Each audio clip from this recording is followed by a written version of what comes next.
मिलेंगे और एक आदिवासी मिलेगा। और अगर हिंदुस्तान की सरकार 100 रुपए खर्च करती है, बजट में अगर 100 रुपए खर्च होते हैं, पी को RSS को यहाँ से हटा के इंडिया की सरकार बनाकर दिखाएंगे। बाद प्राइवेट अस्पतालों के मालिकों की लिस्ट निकालिए, स्कूल और कॉलेज जो चलाते हैं, private school, private college, private university, उनकी लिस्ट निकालिए। देश में नफरत क्यों फैल रही है? ये नफरत का देश नहीं है, आप सब जानते हैं। और अब GST लागू की नतीजा ये हुआ, जो लोग इस देश को रोजगार देते हैं, छोटे बिजनेस वाले, स्मॉल और मीडियम बिजनेस वाले, उन सब का काम बंद। देश में जब भी बदलाव आता है वो बिहार में तूफान शुरू होता है, यहाँ से तूफान बाकी प्रदेशों में जाता है। ये बिहार जो है देश की राजनीति का नर्व सेंटर है, यहाँ से ही शुरुआत होती है। आज देश में विचारधारा की लड़ाई है, एक तरफ नफरत, हिंसा, अहंकार और दूसरी तरफ मोहब्बत, भाईचारा और एक दूसरे की इज्जत। जैसे मैंने यात्रा में कहा, अगर आप गठबंधन को समझना चाहते हो, एक लाइन में समझा जा सकता है, नफरत के बाजार में मोहब्बत की दुकान खोलते हैं। देश में नफरत क्यों फैल रही है? ये नफरत का देश नहीं है, आप सब जानते हो। आपके दिल में, हिंदुस्तान के नागरिकों के दिल में नफरत नहीं है, मोहब्बत है, प्यार है, एक दूसरे का आदर है। तो सवाल उठता है कि इस देश में नफरत क्यों फैल रही है? भाई और बहनों, नफरत का सबसे बड़ा कारण देश में अन्याय है। अन्याय, युवाओं के खिलाफ अन्याय, आप सबके खिलाफ अन्याय, किसानों के खिलाफ अन्याय, सामाजिक अन्याय, आर्थिक अन्याय। प्रधानमंत्री जी 2-3 बड़े अरबपतियों के लिए काम करते हैं, 2-3 लोगों के लिए काम करते हैं, उनका 16 लाख करोड़ रुपया प्रधानमंत्री ने पिछले 10 सालों में माफ किया है। मैं आपसे पूछना चाहता हूँ, उन्होंने हिंदुस्तान के किसान का कितना कर्जा माफ किया? हिंदुस्तान के मजदूरों का कितना कर्जा माफ किया? इसीलिए देश में नफरत फैल रही है। 40 साल से सबसे ज्यादा बेरोजगारी आज हिंदुस्तान में है। क्यों? क्योंकि बीजेपी ने छोटे व्यापारियों को, किसानों को, स्मॉल और मीडियम वाले बिजनेसेस को नष्ट कर दिया है। एक तरफ नोटबंदी की, दूसरी तरफ GST लागू की। नतीजा ये हुआ, जो लोग इस देश को रोजगार देते हैं, छोटे बिजनेस वाले, स्मॉल और मीडियम बिजनेस वाले, उन सब का काम बंद हो गया। जहाँ भी देखो बड़े बड़े उद्योगपतियों की मोनोपोली बन रही है। एक उद्योगपति के हाथ में हिंदुस्तान के सारे पोर्ट, एयरपोर्ट, इंफ्रास्ट्रक्चर, डिफेंस की इंडस्ट्री, सारी की सारी नरेंद्र मोदी जी ने एक उद्योगपति को पकड़ा दी। आप लोगों के लिए इस देश में कुछ नहीं बचा है। मैं आपसे सवाल पूछना चाहता हूँ, इस देश में पिछड़ी जात के कितने लोग हैं? कितनी आबादी है पिछड़ी जात की? 50%। 50%। दलितों की कितनी आबादी है? 15%। आदिवासियों की कितनी आबादी है? 8%। कितनी बनती है भाई? कितनी होती है?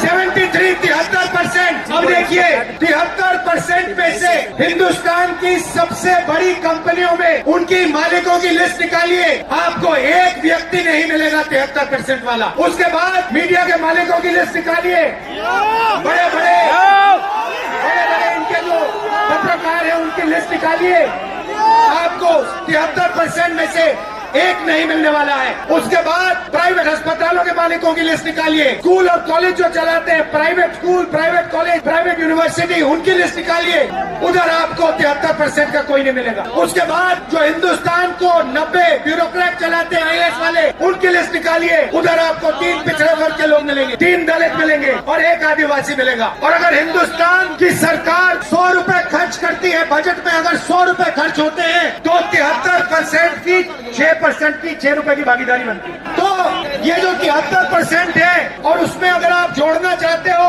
तो गरीब जनरल कास्ट के लोगों को भी जोड़ लो। इनके लिए इस देश में कोई रास्ता नहीं बचा है। पहले क्या होता था? पहले पब्लिक सेक्टर होता था, उसमें गरीबों को रास्ता मिलता था, नौकरी मिल जाती थी, सरकार में रोजगार मिल जाता था।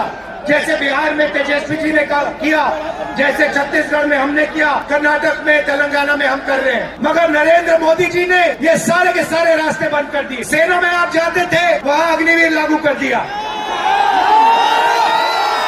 अब देखना, अग्निवीर लागू किया और अग्निवीर में पहली बार इस देश में 2 तरीके के शहीद होंगे। एक शहीद होगा, उसको शहीद का दर्जा मिलेगा, उसे पेंशन मिलेगी, उसे कैंटीन मिलेगी और उसे गांव में शहर में आदर मिलेगा। दूसरा शहीद होगा, अग्निवीर होगा, वो शहीद होगा, उसे शहीद का दर्जा नहीं मिलेगा, उसको पेंशन नहीं मिलेगी, उसको कैंटीन नहीं मिलेगी और उसको ट्रेनिंग भी सही नहीं मिलेगी। एक तरफ चाइना के सैनिक, पाकिस्तान के सैनिक सालों की ट्रेनिंग लेते हैं और हमारे युवाओं को नरेंद्र मोदी 6 महीने की ट्रेनिंग देने के बाद उनके सामने खड़े करने की कोशिश कर रहा है। नतीजा आप जानते हो। मैं ज्यादा नहीं बोलना चाहता हूँ क्योंकि लालू जी को बोलना है, ये देखो प्रकृति भी साथ, लालू जी को बोलना है, मगर मैं सिर्फ ये कहना चाहता हूँ बीजेपी के लोगों को गलतफहमी में नहीं होना चाहिए। हम लोग बीजेपी से, आरएसएस से नहीं डरते। हमें कोई फर्क नहीं पड़ता। हम देश के लिए लड़ते हैं, हम देश के लिए मरने के लिए तैयार हैं और हम बीजेपी को, आरएसएस को यहाँ से हटा के इंडिया की सरकार बनाकर दिखाएंगे। आप सबका दिल से बहुत बहुत धन्यवाद। नमस्कार, जय हिंद।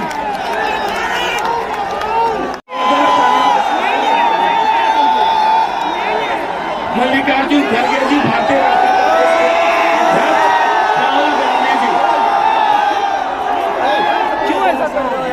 संक्षेप में मैं अपनी बात रखूंगा।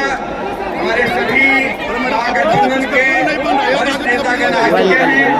मैं एक बात भी कहना चाहूंगा कि कल ही देश के प्रधानमंत्री की 2 सभाएं हुई और दोनों सभाओं में हमारे बिहार के मुख्यमंत्री ने जिस तरह से एक गलती कबूल करने का काम किया है, उन्होंने पूरे बिहार को शर्मसार किया है और आज गांधी मैदान किया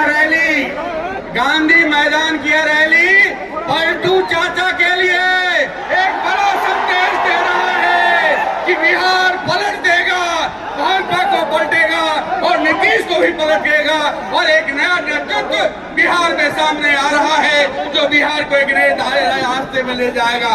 हम आप तमाम कामगारों का, तमाम साथियों का, बिहार के गांव-गांव से आए हुए गरीब मजदूरों से एक ही बात हम कहना चाहेंगे कि बिहार में जो काम नहीं हो सका, एक नई सरकार बनेगी, सभी गरीबों को बसने के लिए आवास मिलेगा, सभी गरीबों को 3,000 रुपया पेंशन मिलेगा। मुख्यमंत्री ने ऐलान किया है कि आंगनबाड़ी और स्कीम वर्कर जो 7 लाख की संख्या में है, सबको 3 लाख मजदूरी मिलेगी। और इन्हीं बातों के साथ मैं अपनी बात समाप्त करता हूँ। इनकलाब जिंदाबाद, गांधी मैदान का यह संदेश पूरे देश के लिए बड़ा। हमारे बिहार के मुख्यमंत्री ने जिस तरह से एक गलती कबूल करने का काम किया है, उन्होंने पूरे बिहार को शर्मसार किया है और आज गांधी मैदान किया रैली पलटू